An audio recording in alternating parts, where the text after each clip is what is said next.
bago siya na matapos sa pagdalaw kay lola at tito ko.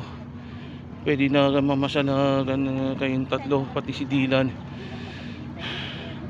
Namamasyal na kami sa SM kasi gusto ko ipakita agad ng mga Christmas decors.